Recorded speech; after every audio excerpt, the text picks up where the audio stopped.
Put your children to bed. Kids don't need to hear what's about to happen. Hot crack has returned. HBK, the lady lover, the king of pleasure. It's the most hated Ock, baby. Oh, please say the baby. You tuned in to Pie Crack.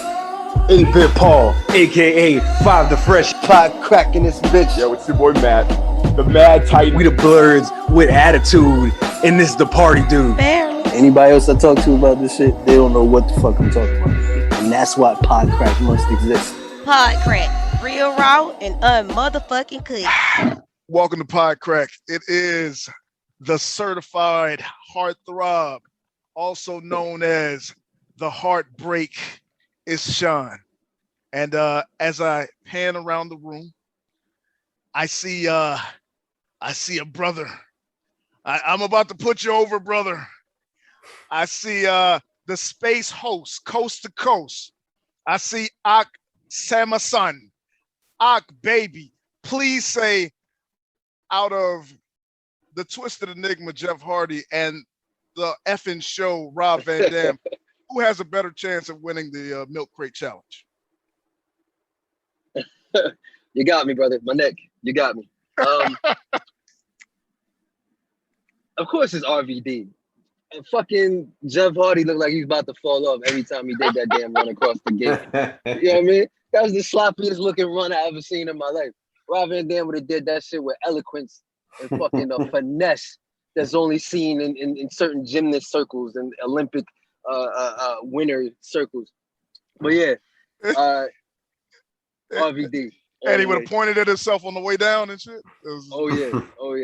Oh, okay. All right. Hey, man, I believe it, man. How many botches have you ever seen from RVD? Just think about it in your memory, just off the top of your head. How many times you ever seen him botch a move?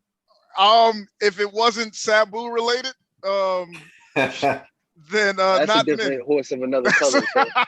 Originally, when I was going to ask you that question, I was going to throw Sabu in there, but he would knock all the crates down just for the fuck of it. Sabu would carefully set all the crates up and then jump off a chair onto the ropes, onto the crates, and miss the crate completely and shit. And then try to set do them it back again up. like it didn't happen. Like it didn't happen. Like, hey, y'all ain't see that shit. Yes. And as I continue to pan around the room, we got a long-time listener, first-time caller. All right, we got a young man who is lighting the comedy scene in New York City on fire. As a matter of fact, you can catch him at Single Cuts Sunday, September 12th. Doors open at 5:30. The show starts at 6 p.m. You know what I mean? Buy a whole seat, but all you need is the front half of it because you'll be on the edge of your seat the whole time. I'm talking about none other than the true Hollywood story Charlie Sheen reenactor himself. I'm talking about Mercer Morrison. Wow, you did your research, and by that you probably just typed my name into Google. we do the very least here at Podcrack. Yeah, well, no, that was a good intro, and the fact that you remember that I got a show coming up, and no, I was gonna add it with the Milk Crate Challenge that RVD probably because his nerves would be steady from all the weed he'd smoked beforehand. He would probably be like the guy rolling the blunt, walking over the crates. Oh yeah, no, he'd probably walk over that shit, no problem. But like Og was saying, like Jeff Hardy would like make a big deal out of it. It's like whenever they would do the ladder matches, like every step would just be arduous, and they would never just like run up it. That's what he would do, and yeah. Although it would be fun to see him like swanton bomb to the ground, like doing those moves. And if Sabu did it, he would grope an underage girl on the way down. So that's what. Salacious. I'm sorry, but like Sabu ain't the best person. I think now that New Jack is dead, I feel like the sleaziness has to move on to either Sandman or Sabu. I don't know, man. Sandman is the OG of sleaziness, man. Yeah. No, that's Sandman's gimmick. He's actually a scholar and a gentleman. Sabu. I wasn't aware. So you telling me every cut on his body is another child he didn't leave behind? There's another notch on the belt. Oh boy. That's terrible, man. How dare you put over hardcore hack, man. Come on now, man. You know what I mean? That's Sandman. He is incoherent, but boy is he a lover of life. You know what I mean? Mhm. It's a I'm gimmick, surprised man. he's alive. He's right. It's people dying before him, right? And he has it's like the Dynamite Son. Kid. What's up? Oh, Be a God, mark, yeah. man. He doesn't even smoke, man. He does it, right? It's all the work, man. It's all the work, man. Oh, yeah. It's like Rick Rude, how he didn't cheat on his wife or anything like that. You know, it's all the work. It's all the work. Yeah, Sandman. He's going to be at church this Sunday preaching the good word. The beers were gimmicked and shit. Yeah, it was all O'Doul's. Gentlemen, I have gathered you here today to speak about the 2000 film, the Screwball comedy that was wrestling centric. I'm talking about the David Arquette vehicle. Yes, the former WCW heavyweight champion David Arquette, starring in Ready to Rumble. Mm-hmm. Gentlemen, I want you to get back into the Wayback Playback machine. Early 2000. Let's go back at that time in wrestling. You know what I'm saying? The business itself was white hot. You know what I'm saying? You had WWF at the height of WWF was white hot, man. Yeah. I was about to say. And WCW had cooled off considerably. At the time, where do y'all remember? Now, Mercer, I think you said you went to see it in theaters, correctly? I did, and I can actually say that I'm the proud owner of a Ready to Rumble movie poster as well. I think I own one as well somewhere. Wow. Yeah, I literally, when I was living in Mississippi, there was a guy. I should have bought the whole lot because the lot wasn't even that expensive. There was a guy who I met in a neighboring town. This was off Craigslist, and he just had like a bunch of movie posters. His son worked at the movie theaters from 1999 until 2002. Yeah. And Ready to Rumble was one of the posters that he had. So I literally drove over there. I think it was like $3 or $5 and, bought the frame from Michael's, which cost about like 5 times as much as the poster. So and you got the poster for $10 and the frame for $200. Oh God, there's so many cases of that. But yeah, I literally saw it in theaters. I was still a WCW believer. I still, like, even though everyone was jumping over, the tide had shifted to the WWE. I feel like I was still trying to give WCW a chance, even though they were fledgling.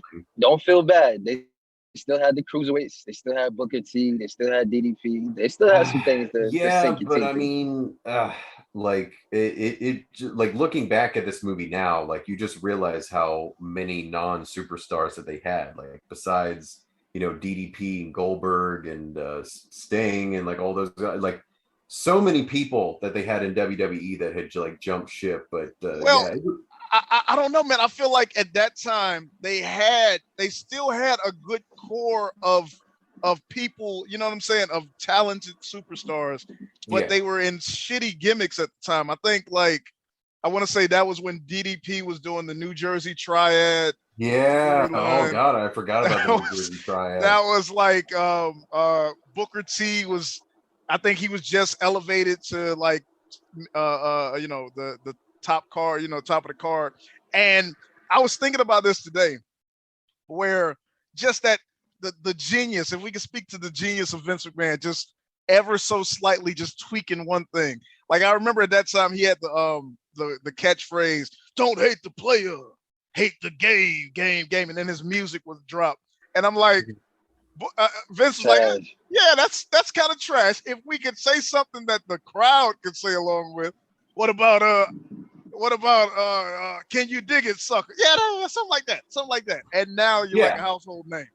You know what I'm saying? You have changed nothing. You still got the spin-a-rooney. You still got all the signature moves. Everything is the same except just the catchphrase. And now exactly. But I mean, I also want to get to why it's hard to make a wrestling film within something like WWE or WCW where things are changing. And like, I got reminded of this when I was reading up on Ready to Rumble, but Perry Saturn appears in the movie But I remember by the time the movie was released, Perry Saturn was already in WWE. I believe that. I believe that. But I want to say this was the time where he was wearing the dress, right? Ah, damn. I think it was a little bit before. I want to say that was more like possibly 98, maybe 99. Okay. Because like I said, you still had top level people. You still had Scott Steiner. You still had Goldberg. Obviously, you had Sting. You had Luger. You know what I'm saying? You had some other people. You had Buff Bagwell, the penultimate, the penultimate talent. Scott Norton. Scott. Okay, now you need to put an asterisk mark after that when you say that. Scott Norton was money, man. Dude, Scott Norton. Oh my God, that guy was a fucking beast. Well, yes. What he lacked in personality and star power. He could have just been a silent killer. He could have just done that. They did that with Goldberg and it worked. They should have done that with Scott Norton, but no. Scott Norton would whoop somebody's ass, right? And then he'd go up to the camera as they would want to do in WCW. He would yell in the camera something that didn't make any sense. Oh, yeah. I'll fuck you up. And his spit would come out his mouth. And I was just in my heart and soul. I believed if I ever met Scott Norton, he'd punch me in my face harder than I ever been hit in my leg. Oh, no, that guy still looks like a beast. I think he looks the exact same. I think he looks the exact same. Dark Side of the Ring or something. Yeah, he's like he can whoop your ass, right? But he looks like, you know what I mean? Like he looks like your uncle. I don't know. Like he looks like a 1920s strongman. Like he's tested, all that shit. No, he literally looks like that. Buff Bagwell's the one, because I think we were talking about whenever his mugshot came up. He's the one that's starting to look different. But that just came so sudden, man. Like he looked the same for a while, and now he looks horrible.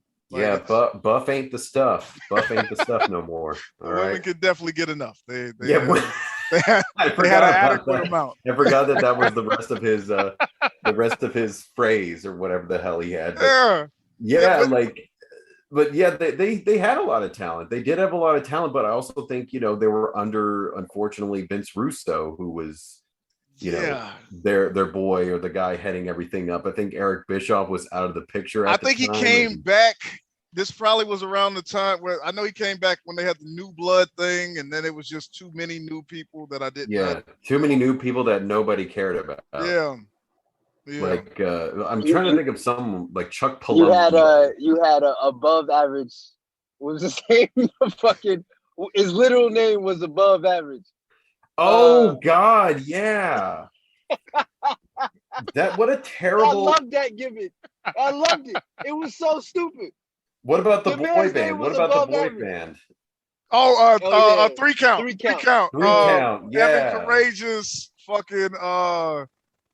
Who else was in that? Shannon Helms. Yeah, Shane Helms was in it, but also Shannon Moore, wasn't it? Shannon Moore, and I think Shane Helms. Yeah.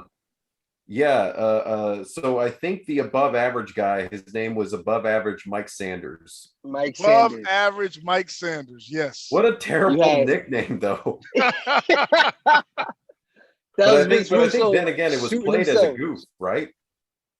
Yeah, he would come out and say, "You guys will never know what it's like to be above average." You know what I'm saying? Like, it worked. Dude, I remember this years afterwards.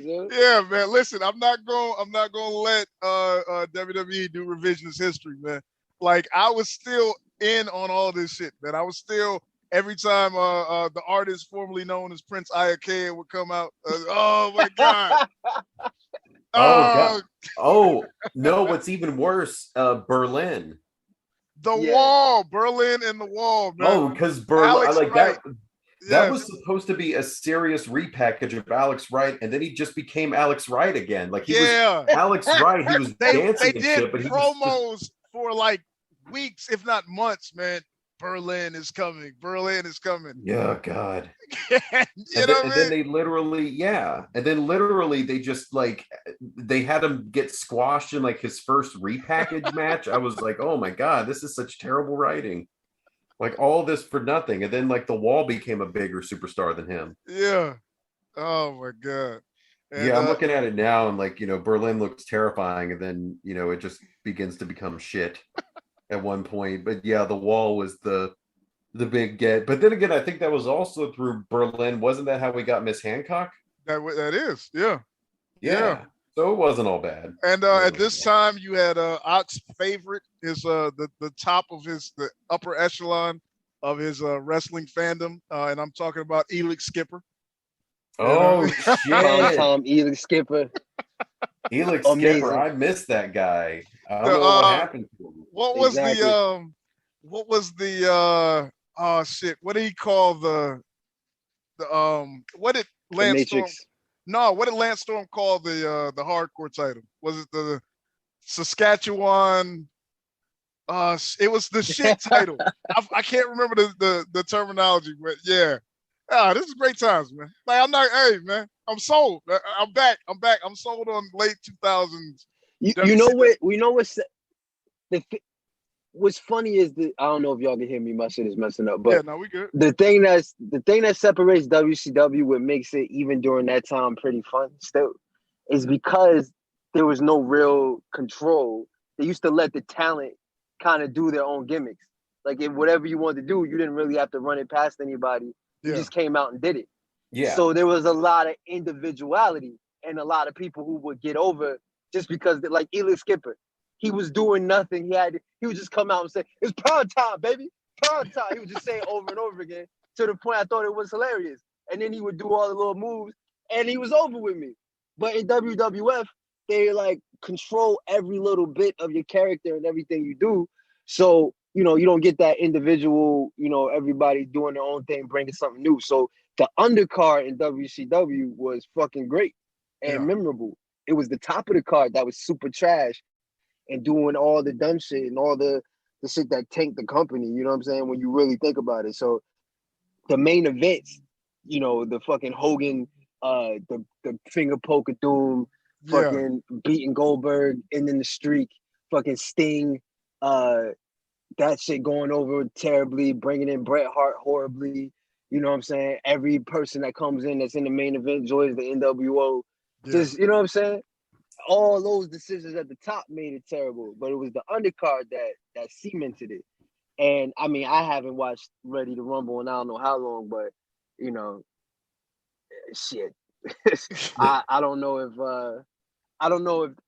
as far as I remember, the characters in the movie, they were just generic characters. They weren't necessarily playing themselves, were they? Well, no, they weren't playing themselves, but it's crazy. Well, Mercer, me and almost religiously, me and I listen to Jim Cornette's podcast, right? Oh God, yeah. And everything is shit. Everything is the drizzling shits and all that. That's what I love is just like I will seriously sometimes go to bed listening to just Jim Cornette clips. Right on. It's so fuck you, bye. It just fell flatter than a plate of piss. Yeah, but yeah, no, and so it's they treat it, and I don't remember it being like this when I saw this movie the first time, but they treat wrestling and wrestling fans like idiots. Well, they portray them as idiots in this movie. They do. It's like rednecky bullshit. Yeah. And then like the people that exist in that world that they've created even say, "Oh, y'all are dumb pieces of shit for liking wrestling." Like this is 99. Like wrestling is, you know what I'm saying, larger than life. And people are saying, yeah. "Oh, y'all like my wrestling." God. I remember it was like on major magazine covers and everything. Yeah. Like, what the fuck is wrong with you guys? You guys like wrestling. It's fake. It's a piece of shit. Like, this is in a WCW movie. Like, and I was reading the trivia on it, and apparently this was the movie to like they said they did this movie to try and get wrestling fans back. That's what apparently that was one of the trivia items, is that they said that this movie, but both of the main characters are fucking dumbasses. Are like idiots. David Arquette is obnoxious as shit. Like he was like, "Hey, why don't you act like your character on the AT&T commercials, but we're gonna spread it out for 90 minutes." Like he was so obnoxiously bad. And then Scott Conn just looks like, I don't know, if I was his dad who was also in The Godfather, I'd disown him. I'm sorry. You got to, man. Like, Up until I guess he did the Ocean's movies, and then his career kind of like leveled off, and he did. Now he's doing the reboot to Hawaii Five-0, which is right. still doing decent. You know, I Yeah. think he's redeemed his career, but obviously this was like a low point. But yeah, there's a lot of like Oliver Platt though, like being Jimmy King. I feel like he was doing some pretty good movies up until then. It's crazy because it's like he played what was his name? Jimmy the King. Jimmy King or Jimmy the King or something. Yeah, Jimmy King, the king of wrestling. And I suppose it was kind of like a kind of rib on Jerry the King Lawler. Yeah. But he sucked. Like I didn't but he was supposed to be on top forever. Like you've been on top since he was a little kid, but like he was like they told him in 1 week you're fucking gone from wrestling and you'll never be back. And it's played for laughs, but it's not funny. Yeah, it's not. Well, the other thing is that, like, so within the movie, this is the thing that I'm wondering about with timeline wise. Like, so literally, like they go to the wrestling show, the two dumbass main characters, and then Jimmy King loses, the belt or whatever like that in sort of a Montreal screw job moment where all the wrestlers turn on him. And then they're all dejected and driving home, and then they get in a wreck, and then they go visit Jimmy King, who's already like gone through depression.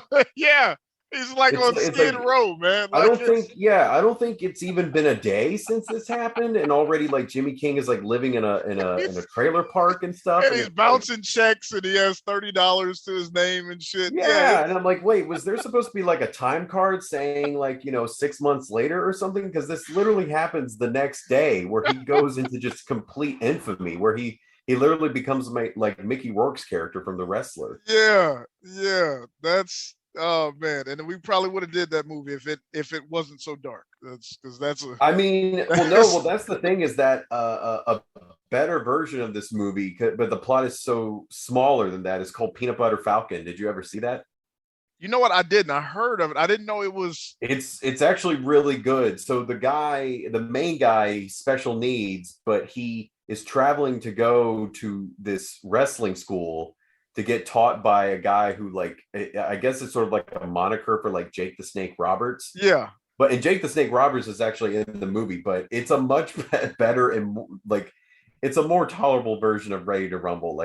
I'm not gonna lie to you because doesn't it star the guy from Kingsman? No, Shia LaBeouf is Shia LaBeouf. You know what? He's great. Yeah, when they described that movie and they said wrestling, I mean, because I guess this is nowadays. My mind immediately went to like amateur wrestling. Yeah, no, like it's pro wrestling. Oh, like, that's crazy, man. Yeah, but Mick Foley's in it, and so is Jake Roberts. It's great, but like, yeah, this is like the best way I could constitute it is like if someone made like a full length Surge commercial, and that's like that's what I would constitute it. It's the most 2000s movie ever. It is that, and it's like they wanted to make like a Tomcats type Porky's type movie, and they're just like, well, we can't just have them keep, virgins keep having sex with girls for no reason. But give it a wrestling thing. But it's so, because you hit the nail on the head, is that they treat all wrestling fans like the crowd from Jerry Springer, and it's just like. Like, what the fuck? Like, you're trying to get your fans back, but yeah, you're saying they're all like fucking stupid, like idiots, man. Idiot virgins. Idiot virgins, and then oh god, that scene where like Rose McGowan, who plays like a Nitro girl, like she has, is it a sex scene or just like a makeout scene with David Arquette? But like, I think it's a sex scene. Yeah, no, it's a sex scene because he writes a postcard to his father or something that he's not a virgin anymore. Oh. Yeah, but like she takes off her shirt and like it's above camera shot of like her boobs or whatever, but he goes like illegal weapons and like, attacks her. Yeah. But I'm just like, if that was a real life situation, like I feel like she would leave. Like I feel like that she would put her shirt right back on and leave. Like, and it was her house, but she still leave. Like, no. Yeah, she still leaves. It's like, oh, I know a good La Quinta Inn down the street. And they had Martin Landau. Oh yeah, he played like a Killer Kowalski, Stu Hart type. Yeah, and I'm like, they have all the talent in the world, or say for David Arquette, but like they just. I don't understand, man. I don't understand where they went again, wrong. it's like, looking back on it, and especially knowing that this was like one, if not many, of WCW's Hail Mary passes to try and get the fans back. Like, because I just watched it as like a dumb wrestling movie when it was in theaters, but now I know more of the backstory. That I'm like, oh wow, like this is just kind of like, it does take the wind out of my sails, and it is somewhat of an enjoyable movie. I feel like if you grew up like we did with it, you can still like watch it. I enjoyed it at the time. Like, that's the crazy thing. Like, when I went back and watched it, I couldn't believe it was the same movie because I remembered it fondly. That's the crazy part. I thought it was okay. I think when I caught it as like on TV. And when you're watching shit on TV, as back in those days, you kind of accept anything to not have to turn the channel over and over again. Just shovel shit into my eyes. I don't care. So I was like, yeah, it's all right. But I did classify it as a stupid movie. You know what I'm saying? So I was like, all right, whatever. But again, it's just the intensity. Like, I constitute like a stupid movie as like Joe Dirt and things like that. But those are watchable. But like, whenever those are funny. Yeah. What? That's funny. But like David Arquette is just so overacting, and like whenever he like yells, and then there's the scene where I think it's at the beginning of the movie where he goes into the convenience store and he's like, I want a Slurpee, and then and then they have that fight, that dream fight in the middle, and then it's like Randy Savage. Macho Man was in there for one scene. And I'm like, dude, this one of the most famous wrestling talents. Like, what, you can't like have him? I guess maybe they're wanting to give like to the more homegrown talents, like DDP and Goldberg. Go with what you Macho know, Man. The movie would have became Macho Man. Like, to be honest, when I think about that first Spider-Man movie, I go straight to Soul's ready. Yeah. But sometimes you need that. If you're selling a wrestling movie to me, give me Randy Savage. Yeah, no, and plus this was like 2 years later he did the Spider-Man movie, and everyone loves Bonesaw. You know? And but instead they give me like 5 scenes of Sid Vicious. Like, he was one of the people, like, and the thing was, he was a big monster. I was so surprised because I remember watching this movie and like there were so many wrestlers with so many big storylines, and then watching the movie, they were all relegated to practically cameos, like Sid Vicious, because he was one of the people that like tried to fight Martin Landau's character. Yeah, and got beat up by Martin Landau. Yeah. Which is fine for the movie, but it's also like you're demeaning like some of your biggest talents for like cameos. Like, you could switch it up. And again, with like Booker T, like he's literally one of the background fighters at the end. Like, whenever the drawbridge comes down and like Goldberg and all the wrestlers are there that are like here to save the day, Booker T is just one of the extras, one of the background people. Yeah, man. Yeah. And I think oh no, go ahead. No. But I mean, like, I think he was like crowned champion or like US champion not too long after that. And I think world champion not too long after that. I think that's the year where the championship changed hands like 50 times or something. Oh God, yeah. Well, I know that he won it on Night of Champions on the last Nitro. Yeah. Was that the first time he won it?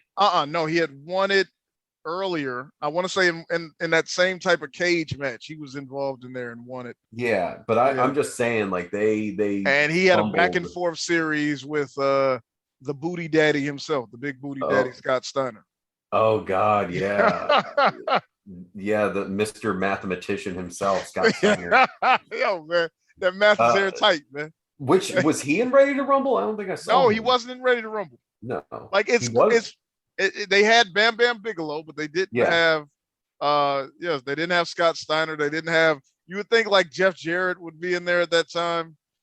No Jeff Jarrett. Like, that's what I was surprised about, because that was his whole Slapnuts thing. Yeah.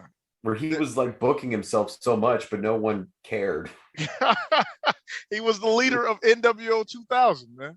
Oh God, the greatest of the NWOs. Like, oh God, like NWO, it was such a great group, and then again they just had to fuck it all up. That's what helped with the resurgence of wrestling, is whenever Hulk Hogan went heel, and that literally made the news. I remember there being like news articles like about Hulk Hogan turning into a bad guy, but But yeah, and also Hulk Hogan not in Ready to Rumble, but Oh, I think this is after the whole Bash at the Beach incident, right? I'm sure, but He would have to rewrite the script. He had exactly his contract. Doesn't His work for me, insane brother. Yeah, Time like Warner contract. yeah, Jimmy King would be putting him over constantly. Oh man, I'm good, but I'm no Hulk Hogan. Oh yeah, I was just about to say that. Yeah, there would probably be like some throwaway line of like, I could never take Hulk Hogan or something like that.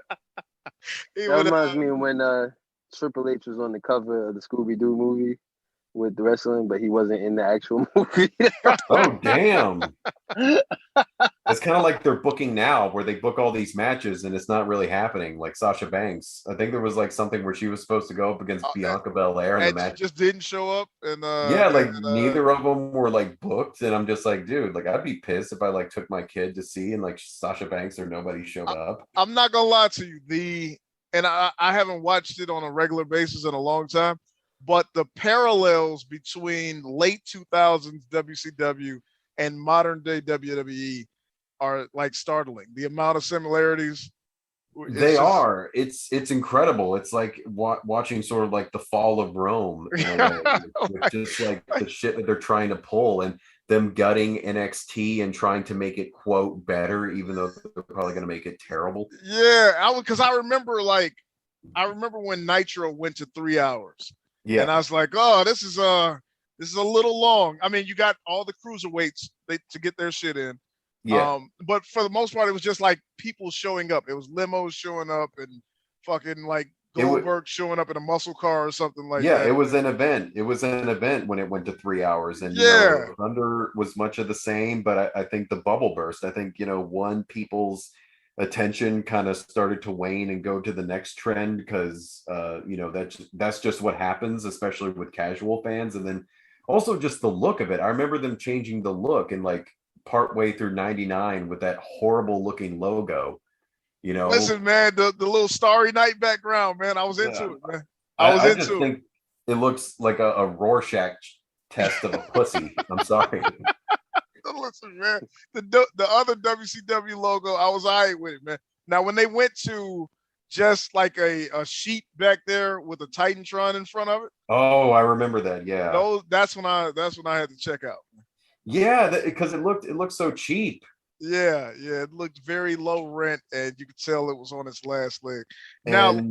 You could just tell that like things, and there was just chaos ensuing. I was out as well. Like I literally remember maybe checking out like part ways, maybe shortly after the Ready to Rumble movie, and then like next thing you know, they're getting sold to WWE. Yeah. Now let me ask you this. Because part of the lead up and part of the marketing for the Ready to Rumble movie to be tied into the current WCW storyline at the time was, in fact, David Arquette winning the WCW title. Mm-hmm. What do you guys remember about that time? What were your? Not much, honestly. Like when I think about that, when I look back, I remember it happening. But I guess there was better stuff to watch on Raw, so I wasn't really paying attention at the time. I remember thinking it was really stupid, and I was like, why is this happening? But I wasn't really, you know what I mean? After a certain time on WCW, I would go to watch a specific match. Yeah. I would see like, okay, I would flip over, Rey Mysterio's going against Juventud Guerrero. I guess I'll watch this. You know what I'm saying? Yeah. But if it wasn't something like that, if I saw Disco Inferno, you know what I'm saying? if I saw fucking Vince Russo cutting a promo with his New Blood people, if I saw the filthy animals, you know what I'm saying? Whoa, wait. You had a problem with the filthy animals, my brother? I wasn't down with the filthy animals at all, man. Arriva Rasa, man. Hold on, wait a second, man. You ain't Bowdy and Rowdy, man. I just can't. I have no. Yeah, I was Bowdy and Rowdy in 1997, but 3 years later, I was like, the same shit, buddy. What? I mean, hey, if it ain't broke, don't fix it. Yeah. Captain Bazooka Chest Guns, fucking Hardcock, General Hardcock. Out of here. I'll tell you that sound as quick as I could. Well, first off, I'm gonna have to take offense, Ak, because I love Disco Inferno. So Did you really? I literally have a photo with Disco with Glenn Gilberetti. That's his real name. But although I did meet him in real life and I did try to get an interview, and maybe it was because of my approach, but to be honest, he was kind of a dick meeting him in real life. So Listen, man, I'm not gonna lie to you. He sounds like a dick. Yeah, You ever heard him talk? Sometimes I listen to him in Conan's podcast. that is a terrible podcast. But I'm literally talking about from the vision of 9-year-old Mercer, like loving Disco Inferno. So that what did you love about him? He was just goofy. I liked goofy gimmicks. He was dancing. He was over, man. Yeah, he was over. And like, do you realize how big his gimmick would kill today? It's like an Orange Cassidy gimmick. Like, it would kill today. I feel like they tried that with, who was it? Fandango. And maybe disco is different than ballroom dancing, but yeah, they try to do it, but I feel like Glenn just accepted it and made it his own. And plus, it was apparently it was something that him and Raven came up with. Oh, that Raven is a mind for wrestling. Yeah, he was the one who came up, and it was just a throwaway from like Saturday Night Fever, and I forget how they even like centered it, but also it was probably Vince who jumbled up like the whole Fandango thing, like everything else, like not. Because we're talking about the creative freedom, like at least Disco got the creative freedom. But again, that with David Arquette winning the title, that was another Hail Mary pass of just like, let's get some eyes on here. But I'm surprised that they didn't reach out to any other big people that wanted to win the title or something. Like there's bigger celebrities. There's bigger celebrities. There was bigger celebrities in that movie. You know what I'm saying? Yeah. Like, I'm guessing Oliver Platt was like, no, I did the job. I did my job in this movie. I'm on West Wing. I don't need this shit. Yeah, right. And so it just made no, like, to me at that time, David Arquette was the guy from Scream, man. Like, and so basically it was and also Courtney Cox's husband. Yeah. And it's just like, the guy from Scream just won the WCW title. I don't care. Like and the Call ATT commercials, because those were fucking huge at the time. And it was just like, I don't care. I'm not gonna. If I switch over, it'll be by accident. And I remember a friend of mine. I think he had a catchphrase. It was "Shut up." Oh wait, who was that? Who had the catchphrase? David Arquette. Really? That was his catchphrase? That was because when he won the title, he was obviously he was a babyface. But then, like, the next week, they switched him to heel. And so, like, he would come out and, like, be flippant with the fans. And, it was terrible. It was really terrible. Was he ever truly a babyface, though? Did not the fans boo him immediately? Because they didn't want to see that shit? I think maybe I'm going to call it wrong. The initial shock and awe, I'm guessing. I think he won it in a tag match, if I'm not mistaken. Well, it was something similar, wasn't it? To like they had the 3 steel cages. No, that was when he lost it. I think. Oh, when he won it, God. I think he won it in like in a tag match somehow with Jeff Jarrett or something. Well, also it's the fact that like it confused it with the movie, because then all of a sudden DDP's the bad guy in the movie, but then in real life David Arquette teams up with DDP. Yeah. It's and I think that was the confusing thing, especially if like I'm not saying that that's a gigantic diagram of people, but I feel like you would kind of want to keep things seamless and still have DDP either play like the villain or not liking David Arquette, instead of like changing channels. Like, wait a minute, I just saw this movie and DDP is all of a sudden like chummy with this guy. Like, I'm confused. Yeah, they learned nothing from Hulk Hogan. You know what I mean? Listen, man. If you learn anything from Hulk Hogan, man, you better learn no holds barred, man. You know what I'm saying? You better learn no holds barred. Well, here's the other thing is that I remember Muppets in Space came out, I want to say in like 98, 99, and they even updated that shit to where they had a cameo by Hulk Hogan and he was like one of the bad guys. And they're like, wait a minute, I thought you were a good guy. And he was like, not anymore. And I was like, even they followed the script more than fucking WCW. It's crazy. Yeah, man. R.I.P. Jim Henson. He was ahead Yeah. of I his mean, at time. least Jim Henson used the dirt sheet, you know.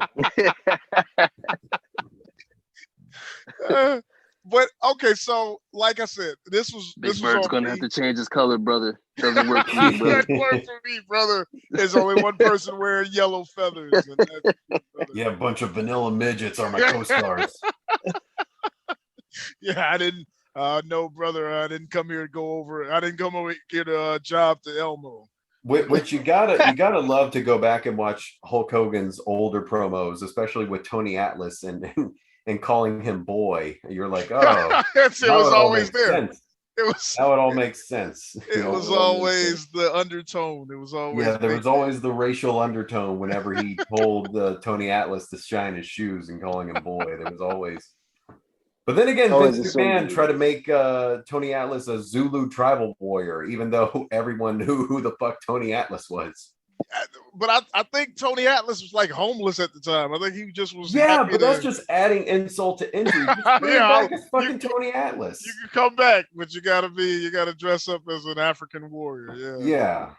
Even though, it's just fucking again adding insult to injury. But that's just showing the carny nature of that. But I'm trying to think of like if I have anything else to add about Ready to Rumble, and I really don't. It was. What would you say marks the main point where WCW like officially like we are no longer? I'm not even talking about like, oh, we lost the battle or the ratings, but it's just like the fans no longer care WCW, and WWF is clearly the only thing that matters anymore. I mean, you go back and you watch some of those matches, and there are still pops. That's the thing, is that I've gone back and watched some of those matches getting close to the end. I mean, it's not nearly the excitement that it once was, but compare that to like WWE now, and like they wish they had like those crowds towards the end, like now in WWE, with people actually paying attention and being excited for like a new wrestler showing up and things like that. And I mean, WCW was in 96, 97 was so much better than the new generation era of WWF, right? Mm-hmm. But once you cross into that Attitude Era where almost everybody is extremely over, you know what I'm saying? I'm talking about from the, you know what I mean? They made what do we always say? They took Big Boss chicken Man. Salad. Yeah, they obviously took chicken salad and made it from chicken shit. Yeah, but they took Big Boss Man from a prison guard to like a Blackwater like paramilitary trooper or something. Like it was a seamless transition. Like everybody on the card, New Age Outlaws had a niche. Stone Cold and Rock, of course, they're at the top. They're doing their thing, but everything had a place. The Brood was just the shit, and it was packaged well. The Hardy Boys, you had the influx of like ECW people, like the Dudley Boys came in, and they were firing on all cylinders.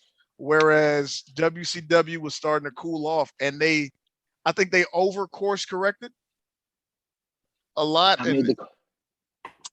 I made the cardinal sin of asking y'all a question that I already knew the answer to, man. The exact point where everything changed, when the zeitgeist, everything changed, where even kids that weren't aware of all the shit going on and just was there for the show, where it all changed. I think, well, like I think I kind of hit on it, but I also think that wrestling was a trend. And so I think everyone just, or at least the casual fans, just kind of moved on to the next thing. They stuck around for 2 or 3 years, and then things started to cool off because I think both Raw and Nitro were getting like tens of millions of views, and compare that to now where they're cracking barely 1 million.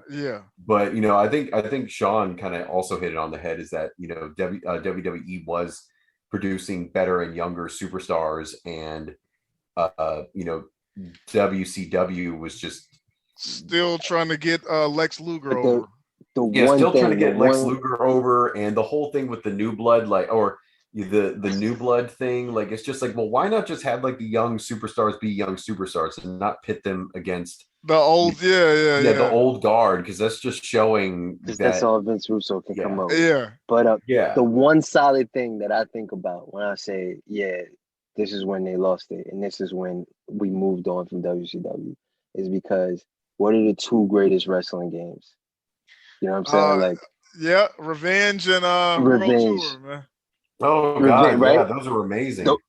Yeah. And then THQ left WCW And got down with WWF. and it WrestleMania made the 2000, actual man. greatest wrestling game ever. You know what I'm saying? So Yeah. Oh, but That's hey, when we it- got at least we got Backstage Assault. All right. listen. No, man, you had WCW Thunder, man, where everybody got to do a promo. When you would click the button on them. Oh, I remember that. I remember that. I'm Major Yeah. Guns, and I'm here to tell you.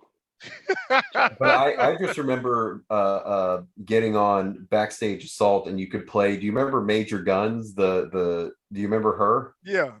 Yeah, I just remember I was able to play as her, and I was just like, oh, this is kind of cool, because I don't know, I just found her incredibly attractive. That's the only thing I she was remember about definitely Backstage She Assault. did have Her and humongous Gorgeous breasts. George. Yes, they did have. Oh yeah, I remember Yes. her. She was aptly named. When they came out with No Mercy and you know what I mean, Royal Rumble 2000, all that shit, it was quiet. That's when you can sit at home, like when we was playing the fucking WCW game, you would play it we was Kevin Nash, you were Goldberg, these people were in your head or whatever all day long, even when they weren't on TV. And then when THQ made the better games for Royal Rumble, that's when it basically turned to, you know what I mean? WWF is now the new thing. Like, you know what I mean? I think that is like the one solid thing that I put it onto. And there was nothing WCW do about it. I don't think they ever would have fixed it. You know what I mean? There's no way to change that because But I want to ask they you, seem like a company that wasn't together. yeah, but I do want to ask you guys, do you believe the conspiracy theory that Vince McMahon sent Vince Russo to fuck over WCW? No, I don't, Nah. man, because I feel like Vince Russo, for all the shit that he gets, even though like some of it is now like founded on like evidence that no, he was really a fuck up, but I feel like Vince McMahon could control him. Mhm. Like he had a lot of good ideas. I feel like he had some shitty ideas too, but he had some good ideas, and as long as Name the good ideas. he created The Rock, brother. He created Stone Cold, brother, from scratch. Gold Dust, that was all him. He's the one who told him to wear a blonde wig, man. Yeah, but yeah, that's just I don't believe it either. I think that Russo, when left to his own devices, is self-destructive enough. Yeah, man, he's a walking car crash, man. I think even when they got him for what TNA, got him fired, or what was the end of his tenure in WWF? What was the event? No, he just left. He left because I think he said they were starting SmackDown, and as a young child in Detroit that didn't have cable, and I had to, all of my wrestling knowledge came from watching ECW and Saturday Night Shotgun, WWF Shotgun. I was like, oh God, they got an actual wrestling show with wrestlers coming on UPN. Oh shit, I can't wait. Yeah, well, it was an event. I feel like for all of it, like I hate to, maybe I am romanticizing the past too much, but it was an event no matter what it was, and especially like you said, with like Sunday Night Heat and stuff. And now can't get hype for hardly anything. Yeah, I know. And so I think what happened was they were starting. What do you call it? They were starting SmackDown, and they wanted him to write for Raw and SmackDown. Let him tell it, and he left and said they're offering him more money at WCW to do, I guess, the exact same job or less work or some shit. I don't know, but yeah, it just and then it flew off the rails because it's. I want to say I watched. It was probably the OSW review where they said like the title changed hands like 30 or 40 times in 1 year, and it just Yeah. And people, that gets tiresome at some point. You know what I'm No, saying? it gets tiresome, and it doesn't mean anything anymore when it happens. When so many title changes happen. Yeah. So. And so I think WCW just kind of like, again, I think they were trying to just throw too many things out, and it just, everything folded. And I feel like there's no one thing that you could point at that could point to the specific downfall. I just think that there were so many things happening at the time. Yeah. That it did it in on its own pretty much. Like everyone always says, oh, the finger poke of doom is like, no, WCW could have been redeemed from the absolutely poke of doom. Yeah, that's revisionist history to me. Like, that's revisionist history. Like they started losing the ratings war whenever that has. Like, no, there could have been several things that they could have done different. What's the one I hate the most? When Tony Schiavone said that Mankind was going to win the title. And that was the beginning of the end for WCW. Like, no. Like, no. This WWF niggas like telling the winners telling the history. They always do. And like Vince McMahon is still so hateful and spiteful against. Like, that's why he fucked over Sting when they brought him back in WWE. That's why he's having much more fun over in AEW. Yeah. And he came a little too late. I might not have, if I was him, I would have came just a little sooner. But well, I think he was just holding out for essentially I think TNA was paying him well, and so but yeah, like at least he got to step foot in a WWE ring. It may not have been at the best time, but at least he did it. But yeah, Vince is just he's a petty man. He is extremely petty. They're going to keep doing it to the point where they're just going to say that they automatically kicked WCW's ass. Like there was never there was never the 83 weeks are completely gone. No, the 83 weeks. Vince is gonna invent a time machine and go back. And, they never stood a chance. All they gotta do is edit the network. That's all they gotta do. That's it. As soon as they edit, and they edited most of that shit anyway. So to make it, do you think that's as much as that was the end of WCW? Do you think that was the beginning of the end of WWF as we knew it? Well, them buying WCW, would they have fared better if someone else bought it? Absolutely. Yeah. Because you need competition. I think when they had, because the roster was too bloated, and then they tried to do the brand split, which has always been the cheesiest, corniest shit to me. Like, oh, it's Raw versus SmackDown. No, it's not. Like, I don't care about that. It's WWE versus WWE. Yeah, like, oh no. I mean, for a time they did it well. When Heyman was running it like SmackDown was the shit. I'm not gonna lie to you. Like, it was the shit, and I didn't watch Raw. So yeah. But then he got jealous of Heyman. So if I'm gonna kill my own creation. Yeah, well, no, they did not do the WCW invasion well, I don't think. Oh, it was horrible.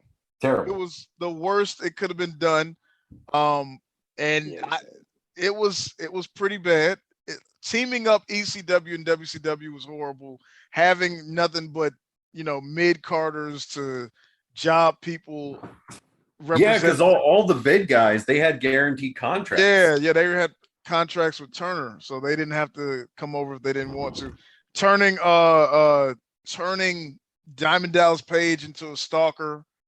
Well, again, I feel like that goes with Vince hating WCW so much that he would be willing to cut off his nose to spite his face and just make like the people who he could bank on, because I mean he could have like easily turned DDP into something big. Yeah. And like just certain people, I think, because Jericho wasn't a main guy in WCW. He was close, and he could have been close if the WCW people could have just actually listened. But yeah.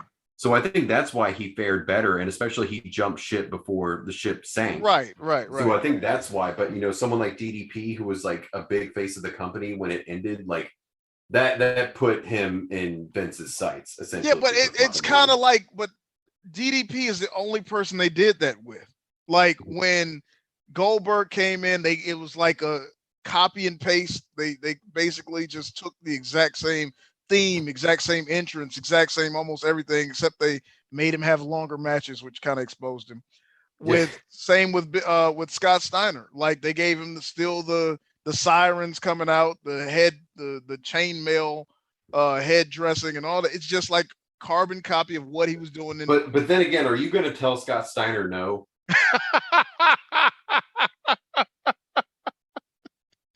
Good point. Yeah.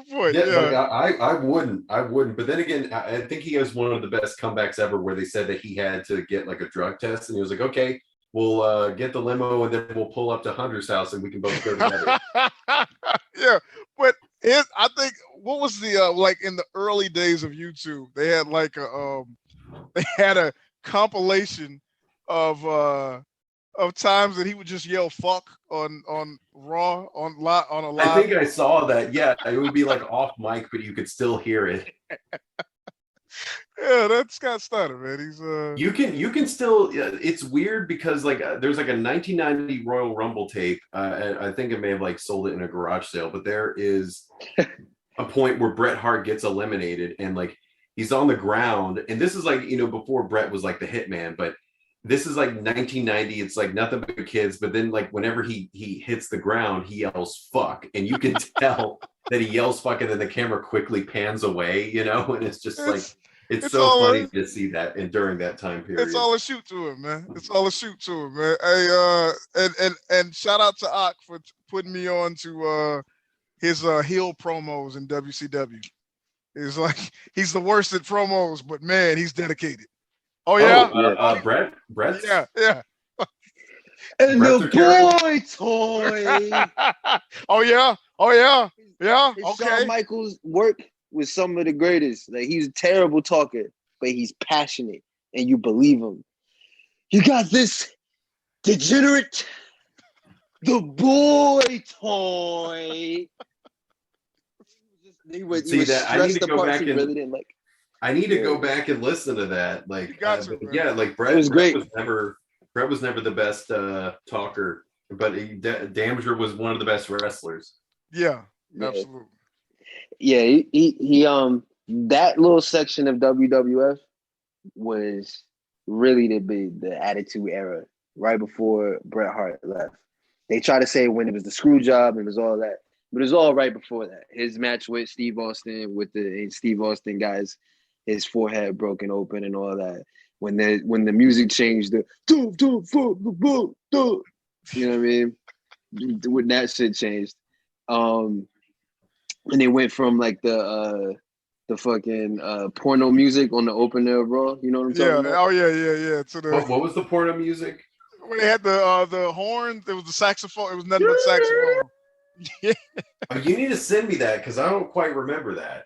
That was right before. That was that early 93, 94. That's when Savio Vega opened up the show every single night. Oh, shit. Okay. No, now I think I know what you're talking about. Yeah.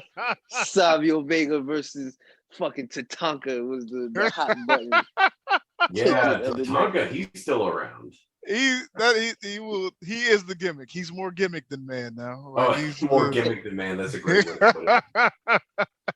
And then right around that time, right before Steve Austin was walking, and it was like, you know what I'm saying? That's to the rock and roll thing. Yeah, that was the time, man. That was the golden age right there. That right there, and Bret Hart versus Shawn Michaels when they took off the when he stopped wearing the wraparound glasses. Yeah. He just had to look you in your eye and tell you why America wasn't shit. No, but that was good times. I feel like it's very underrated, like his feud with Stone Cold Steve Austin, Bret Hart, because that's one of the best promos, I think, like before Survivor Series, where he's just like, pink tights. What the hell is that all about? Pink and black tights.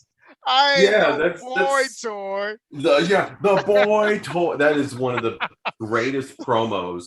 I'm gonna kick your pink and black ass all over the garden. Bret Hart is coming back to finish his legacy. You ain't got. Oh man, no, that was terrific. That was a legacy. Yeah, that's what I love. Oh, and he's like walking through like this junkyard. There's like barking dogs. Yeah, and breaking glass and shit. Yeah, no. Oh my god. that's greatness. Like that's but again, you can't get promos like that now. Like there's just you can't touch promos like that. It's too watered down. It's too overproduced. It's too written. And too written. Yeah.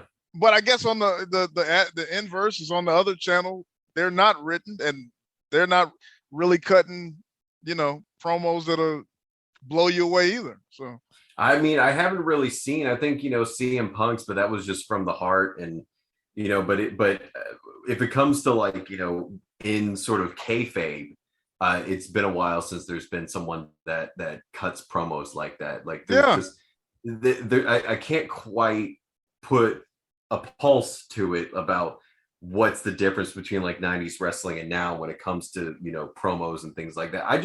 It might just be this whole cosplayer thing, because I think Cornette kind of commented on that. It's just wrestling cosplay now. It's not like true wrestling anymore. Yeah.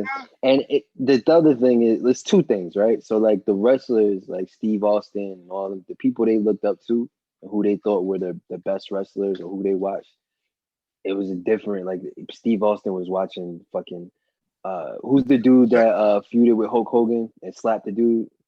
Oh, Dr. Death. Yeah. Steve. Yeah. Oh, Dr. D. Schultz. No, Dr. D. Schultz. Yeah. Dr. D. Schultz. Yeah. Like Dr. D. Schultz, he's not going to amaze you in the ring, right? But his promo, his character, everything. If you go back and watch those old promos, he's basically Stone Cold. You know what I'm saying?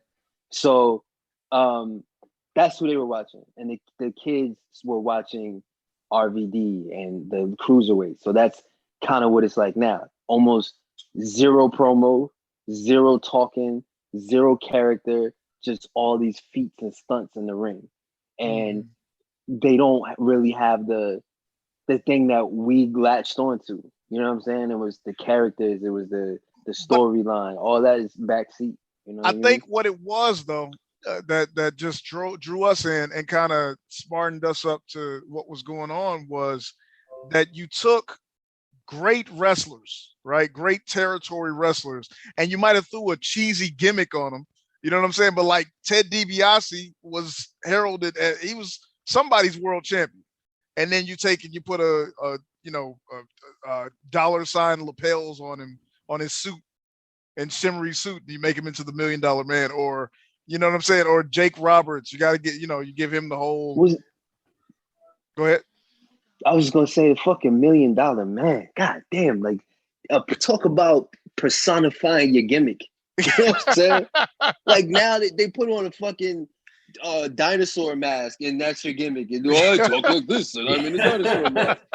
Yeah, like I people I think just were dedicated not only to the gimmick but to the life, and then also Vince. I mean, like a lot of these people kind of put on these gimmicks in order to make themselves stand out. Like I think Macho Man Randy Savage, Roddy Piper, Jimmy the Superfly, Snuka, like they were all heads of their territories, and then Vince came along and plucked them out. And I think that's the thing, is that those gimmicks were like the things that led them there. And I think now Vince is just sort of picking and choosing the wrestlers to put these gimmicks on. And then, in the indie thing, I don't think that they're thinking their gimmicks through. I think they're just thinking like, what's gonna just, I can't quite see it, like just kind of get the biggest pop, but not necessarily the longevity. Right.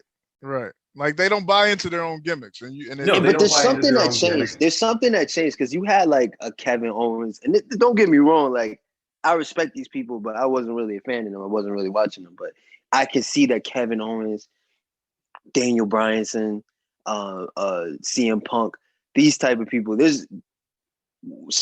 was some dedication. Samoa Joe, you know what I'm saying, low key. There was some wrestlers. There was a generation of wrestlers there in the middle during the TNA days where shit was still kind of trash, but it was still respectable. And there's a stark difference from that and like fucking Orange Cassidy and you know what I mean, fucking I don't know what these other people are calling TNA, but you know what I'm saying. There's a difference. Yeah, like those people seem to understand the full gambit of wrestling.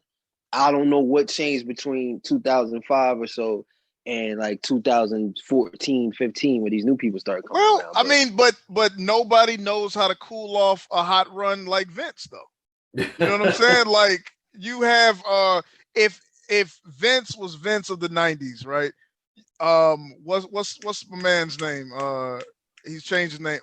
Zack Ryder would still be like selling woo woo woo headbands and stuff like that.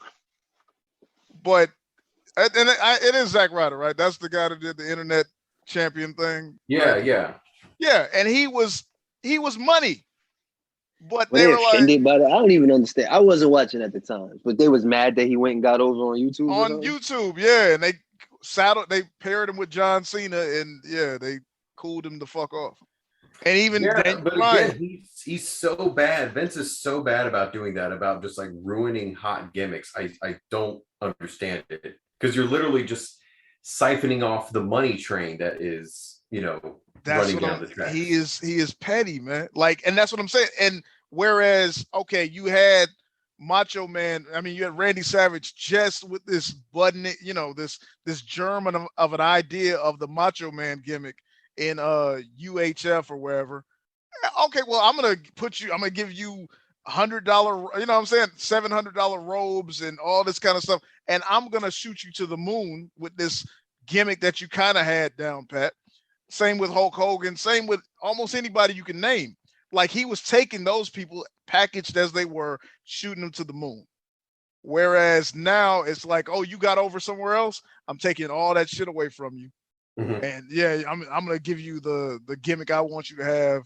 And if you can't get over with that, then obviously I'm gonna fire you and cool you all the way off. So yeah, it's crazy, man. Yeah, it's just, And like I don't know what goes through his head. I don't think anyone really even knows. I think it's just incompetence. Like, I think people paint them as this evil company, or Vince like is jealous or just so petty, because it seems like you would have to be that. But when I listen to the stories, and I listen to Bruce Pritchard talk about why they changed DDP's gimmick and all that, it really just sounds like incompetence. Like, people who weren't really for the wrestling business ever, but made their money in the wrestling business. So they kind of had to do wrestling, but the first chance they got to change it and make it into whatever they wanted it to be, that's what they did. So the reason why Paul Heyman's SmackDown was doing better than Raw, and then Vince came and fired him, you know what I'm saying? Or, they didn't like him and they got rid of him, is because he was doing a wrestling show. And he had Chris Benoit and Edge and all these people wrestling, Eddie Guerrero wrestling. And whereas on Raw, they had Triple H doing a 6-minute promo to open the show and shit. You know what I'm saying? But I still think even at that time, they knew what money was, right? Like, you had Rey Mysterio in the Filthy Animals, got his mask taken off and all that shit, and was wearing, you know what I'm saying, like camouflage overalls and shit.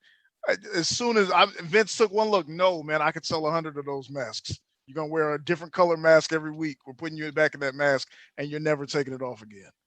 Like, yeah, well, again, he's smart in certain instances about, kind of repackaging or redoing wrestlers like Rey Mysterio, and that's also probably on Rey Mysterio. But I think it's just more recent that he's been bad, because I feel like his botching of certain gimmicks didn't really start to happen until like now. And, maybe it is just like his age. I mean, the guy's really, really old.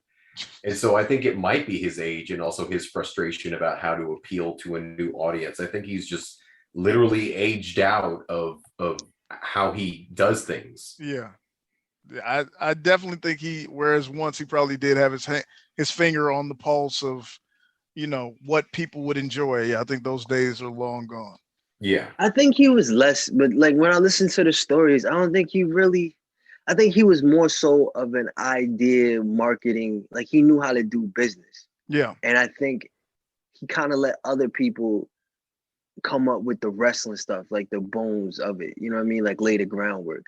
He'd think of a cool gimmick that he thought was cool, or he would come up, but usually he came up with Red Rooster. Like, for every $1 million man, there's fucking Duke that is true. Like, I mean, but that's why I'm not completely, waxing on Vince's ego anymore, because like for every Undertaker, there's like 20 Red Roosters, and especially because you were talking about the new generation, and that's when I think when things were like super bad, like they everyone had like an occupation. Duke the Jumpster Drozy, man.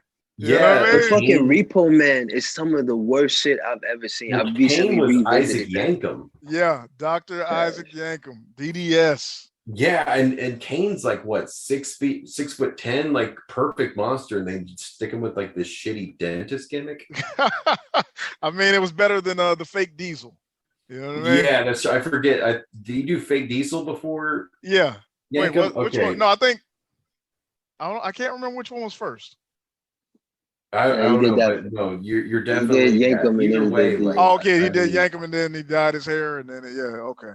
oh yeah, no, but Vince is not like, because WCW wouldn't have stood a chance if Vince was just like this cultural conglomerate and like literally doing every single thing right in wrestling. Yeah, I was gonna say because and you want to give like I'd like to give the Attitude. I'd like to put it over big, but at the same time, right after you make Mick Foley, Cactus Jack into Mankind, you also made Ron Simmons into the Roman warrior Farouk with the Yeah, but that was kind of cool, like to have like the sort of nation of domination. No, thing. I mean no, because you had that after. I'm talking about when he first debuted and he had the silly blue helmet and Sonny was his valet.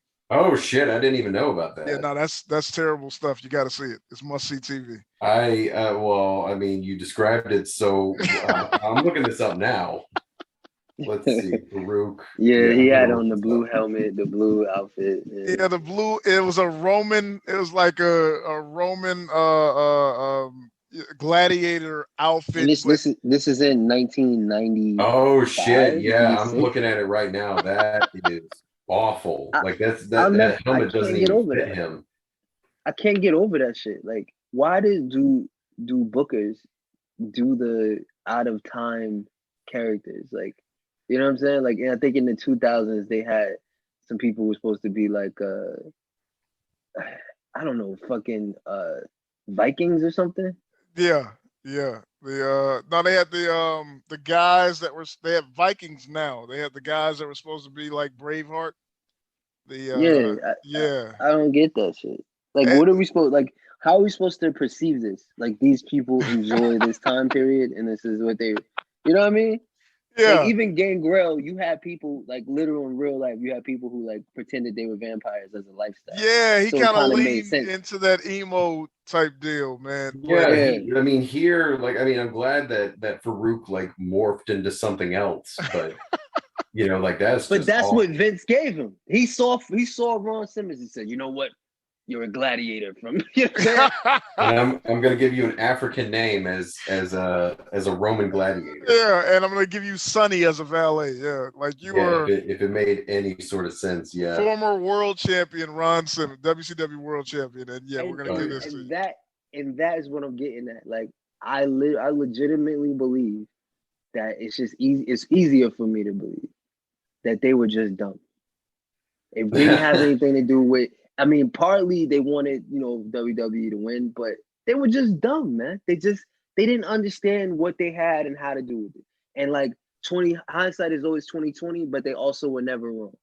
So they won't even look at it. They won't even go back and say, yeah, we should have did things different. They'll just sit there and say, we did the best we could. They don't learn lessons. And all he does is win, if you think about it. Like, the business is the worst it's ever been, right? He's making the most money he's ever made. So what lesson is he to learn? Keep doing what Vince McMahon does because I keep putting money in the bank. I'm a billionaire now. You know what I'm saying? I don't have to work as hard anymore. Yeah. I mean, it is everybody. But let's listen, gentlemen. We can wax poetic all night about wrestling, obviously. But let me just ask you, okay, because obviously Ready to Rumble was not the shining glimmer of hope that I remember.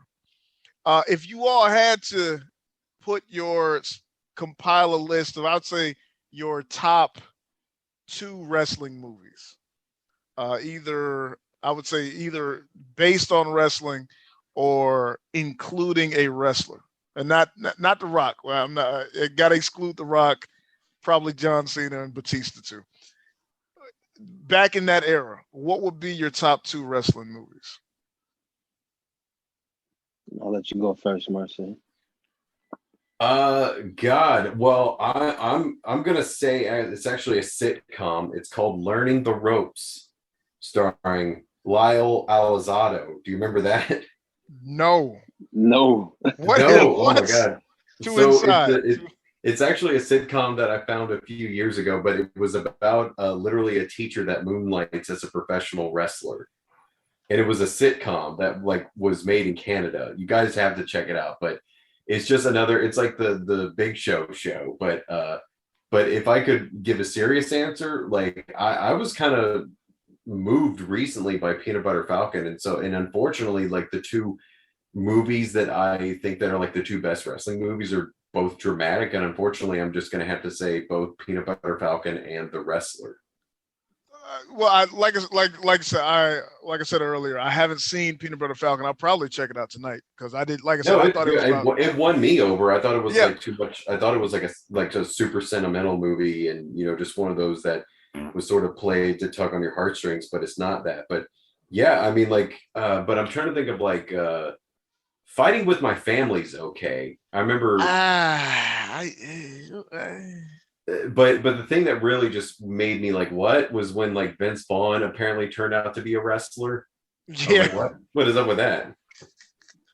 Yeah. That was, I guess, for what it was good. For what it was, I kind of knew that it was going to be maybe something like a little bit middle of the road, but yeah, like oh wait, shit, Florence Pugh was in it, and she's also been in like a ton of other things now. She played Paige, right?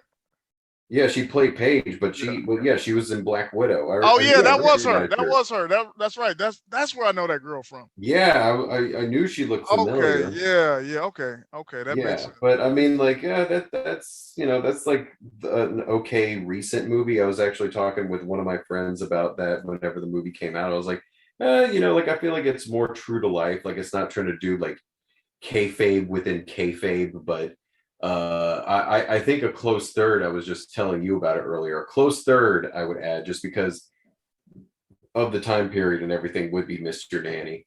I feel you on that, and in that vein, I would probably say my top two would probably be, and listen, it's cheesy, and this is another one I haven't seen in years, so it's I would say No Holds Barred, Mm-hmm. right? Because I believed Debo, Tiny Zeus Lister, RIP. I believed him as a credible threat to Hulk Hogan. Yeah, he was a credible threat. Yeah, I believed him as a monster heel. You know what I'm saying? What the fuck kind of wrestling was that though? Like half the movie was just like an underground fight. Yeah. I would need to go back and actually watch that in order to understand it. So yeah, like I need to go back to understand all that crap. Yeah, it was like a Fight Club, I guess. It was. It was like, it was almost like a telling of the future. Like it was like, yeah, they got wrestling in the WWF on that channel. Over here, we got actual fighting, and and apparently, like the world is like run on it. Like it's weird. It was like the whole globe. It was like this. It was like a really shitty version of the Running Man. The Running Man. It was that. Yes, it is a spiritual, a very dead spirit of the Running Man. And I would say my second, and I don't even want to watch this again, just because I feel like there's no way my memory could compare to what was, you know what I'm saying, or what actually is. And I would say Suburban Commando. Oh shit! Yeah, Suburban Commando. Yeah, with the cameo from the Undertaker as one of the. You're a dead man, Ramsey. I forgot about that. Yeah, I remember. No, here's kind of a personal story. I remember, watching the movie, and apparently, and my mom told me this. She was like, "I took you to like a teachers meeting one time, and I told you to take a seat, and then you literally picked up a chair and like held it like in the movie." That's what he does. Do you remember that? Yeah.